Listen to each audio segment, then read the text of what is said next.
जय जगन्नाथ जय जगन्नाथ जय जगन्नाथ। मो यूट्यूब चैनल को आपण समस्त को स्वागत।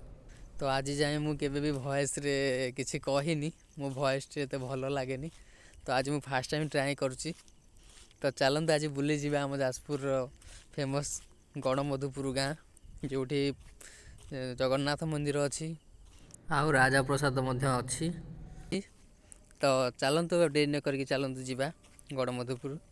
तो जेहेतु मुझे जखपुर बिलंग करुच्ची, तो आम गाँ बाट दे गले आपन को कवाट बंध ब्रिज देकी जावा पड़ो, तापर चढ़ेधरा, तापर सेठू आसीज आमर गणमधुपुर गाँ। तो ये हूँ गणमधुपुर गाँ, प्रकृतिर सौंदर्य एकदम भरपूर गाँ। तो इंग्रेज अमल ये राजतंत्र चलता, राजा शासन चलता, लोक मैंने राजा को बहुत भल पाते।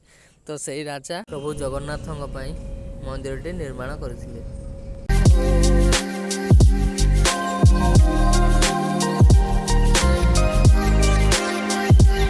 बाटरे गला बेले जयगुरुंकर एक वंदे पुरुषोत्तम जो मंदिर पड़ो, तो आम से बाटे जाऊँ, तो मुझे भाविली टे रेकर्डिंग करदेवी बोली। तो अंत भाई की कही अंत भाई टे स्लो स्लो चलाओ बोली। मस्त देखा एकदम रास्ता रे, आपण निजे गले ही जापारे। एकदम व्हाइट रो घर एकदम पूरा चकाचक लगे। तो से बाटरे आम गला बेले टिके समय अटकी जाइलु सेठी। बहुत बढ़िया जगह, एकदम शांत परिवेश सेठी, किछि गोर शोर किछि नहीं सेठी, एकदम मस्त।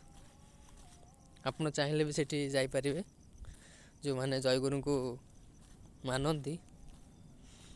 तो यू आमर पलि आसला गणमधुपुर गाँ। आपड़ ये बोर्ड देखी पारे, गणमधुपुर बोर्ड ये देखु मंदिर देखाला। तो यू आमर जगन्नाथ मंदिर 22 पाहाच ये स्टार्ट हो जाउची। पूरा 22 पाहाच अच्छी, पूरा एकदम आप 22 पाहाच चढ़िले मंदिर आसो।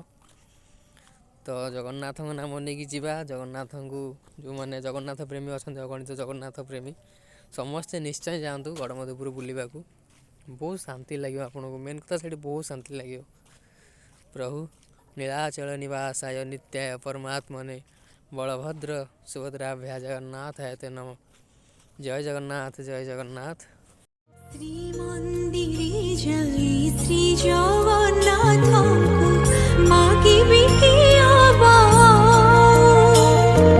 मो जीवन पछे नाके पड़ी थाउ जगत उद्धार हे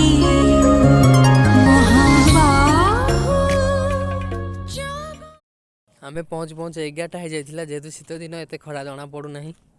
तो जा हो भगवान को जमी आम पहुँची तो ना, सांगे सांगे भगवान को दर्शन कर, सांगे सांगे पहड़ पड़गला। जा हो जगन्नाथ को देखार मोर भगवान को इच्छा थिला, जा हो।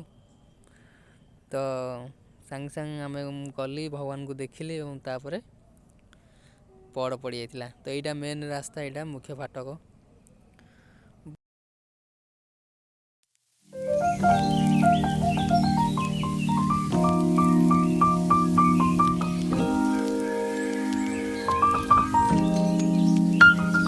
जेहेतु बहुत दिन अतीतर मंदिर, तार सुरक्षा प्रति ध्यान नदेले तो से निश्चय नष्ट हो।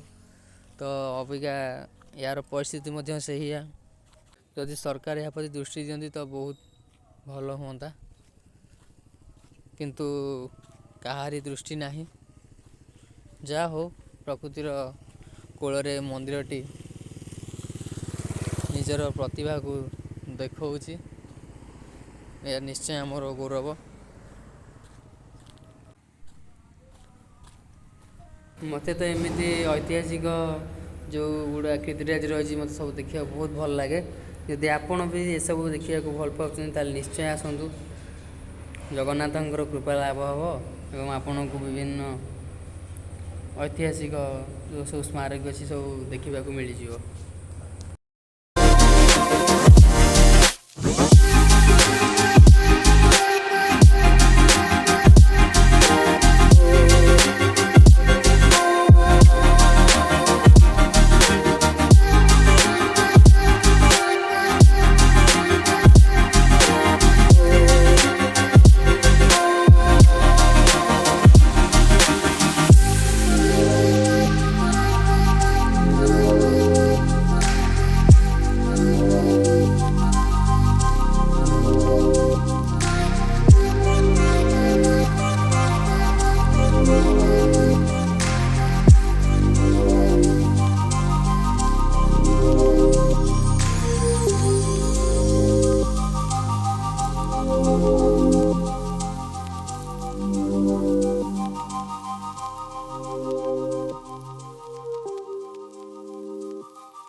ଆପଣ ଏଠି ଦେଖୁଥିବେ ଏଇଟା ହେଉଛି ପାହାଡ଼, ପୁରା ପାହାଡ଼ର ଠିକ୍ ପାଦ ଦେଶରେ, ଠିକ୍ ତା'ର ପାଦ ଦେଶରେ ମନ୍ଦିରଟି ଅବସ୍ଥିତ। ତ ସେଇ ଟାଇମ୍ର ରାଜା ରାଜୁଡ଼ାଙ୍କର ଅମଳରେ ମନ୍ଦିରଟା ତିଆରି ହେଇଥିଲା। ଯାହା ବି ହଉ ଆମ ଯାଜପୁରର ଗୌରବ କହିଲେ ଅତ୍ୟୁକ୍ତି ହେବ ନାହିଁ। ଏବେ ଜଗନ୍ନାଥ ମନ୍ଦିରରୁ ଆମେ ବାହାରିକି ଆସିଲୁ ରାଜାଙ୍କ ରାଜପ୍ରସାଦ ଅଭିମୁଖେ। ତ ଯେଉଁଠି ରାଜପ୍ରସାଦ ରହିଛି ଆମେ ସେଇ ବାଟରେ ଯିବା। ଟିକେ ସେ ମନ୍ଦିର ପାଖରେ ଏଇଠି ଦେଖନ୍ତୁ ଆପଣଙ୍କର ରାଜବାଟୀ ପ୍ରାଚୀର ଏଇଟା।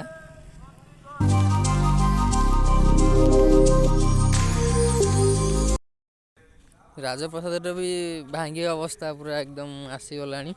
ତ ଏଇଠି ଆପଣଙ୍କର ସାଇନ୍ ବୋର୍ଡ଼ ମରା ହେଇଛି ରାଜବାଟୀରେ ବୁଲିବା ମନା ବୋଲି, ପ୍ରାଇଭେଟଲି କାହାକୁ ବି ଆଲାଉ ନାହିଁ।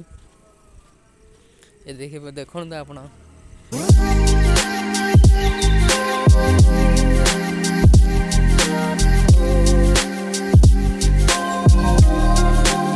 କଥାରେ କହନ୍ତିନି କର୍ପୂର ସିନା ଉଡ଼ିଯାଇଛି କିନ୍ତୁ ସୂତା ଖଣ୍ଡକ ପଡ଼ିଯାଇଛି।